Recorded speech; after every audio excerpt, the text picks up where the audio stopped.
Hi guys, Beck Fing here for the Young Farmer Business Program. And I want to have a word to you about why work health and safety should be a priority for anyone in primary production. I've been at this game helping people with work health and safety for over 15 years, and not once have I had a conversation with an accountant or a hairdresser. Majority of my conversations have been with those in farming or fishing. And I'm going to give you some facts to justify why this is the case.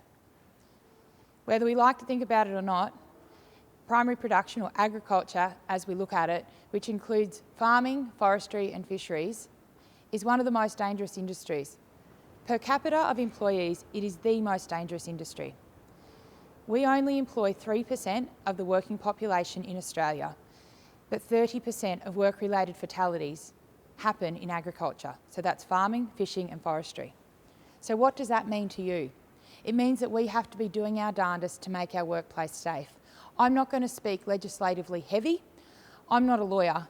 I'm here to give some practical, tactical tools that you can use to make your farm or your boat safer. There's a series of videos that we've put together that's going to provide some information across these topics and also some templates and fact sheets to help you on your way.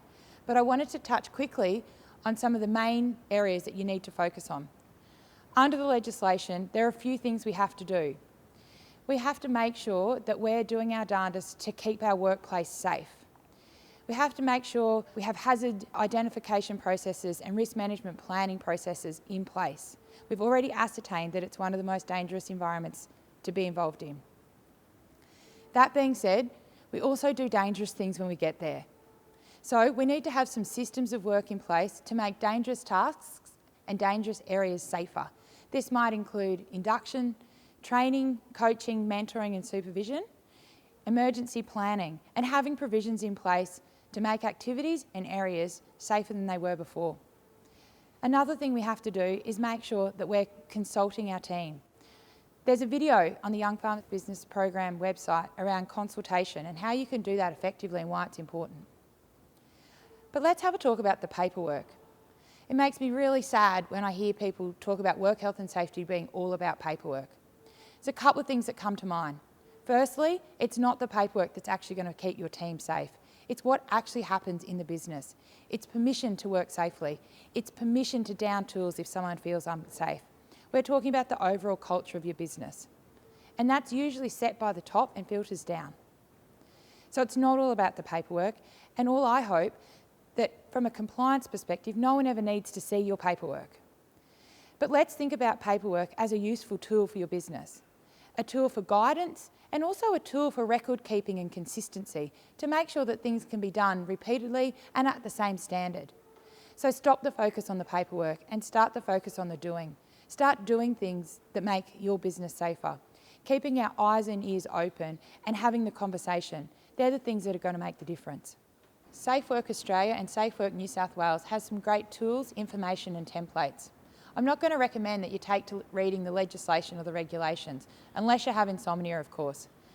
I do want to make a note of one important piece of documentation that you might come across, and that's a code of practice. I have along the way had someone tell me they developed a code of practice. It's not really possible. It's a compliance document that would have been developed by the authorities. What they usually are is plain English, pretty user-friendly, usually some images, and a document that's quite readable and usable. Use codes of practice to influence your decisions, to guide your material and also your actions in your business. The main reason why a code of practice is important is because the expectation is we will be either meeting it or beating it. What does that mean? It means that you have no excuse not to be following the code of practice or to have anything in your business that is substandard to the code of practice. If you're doing something in your business that's better than the code of practice, that's actually okay.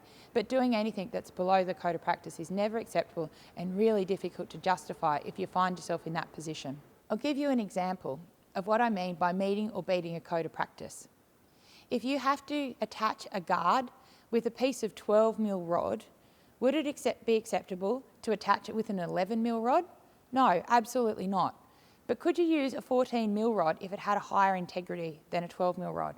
And the answer there is yes. So that's what I mean simply about meeting it or beating it. If you're not going to do what's prescribed, you have to be doing something better. What happens if you're only just starting out? It might just be you. It might be just you and your family. You might be taking over from someone else. Or you may well have an established team. Irrespective of whether it's your family or someone else's family, you don't want to get this stuff wrong. So just make a start. You mightn't get it right the first time, but doing nothing is not an option. The important thing is just literally making a start. You're not necessarily going to get it right, but sometimes any effort is better than no effort. Negligence is no excuse. Lack of knowledge is no excuse. But don't be afraid not to get it right. Be afraid to do nothing. Go in, show intent, and at every step of the way, if you're doing your darndest to keep your business safe, you'll be rewarded. Because at the end of the day, safety is everyone's responsibility.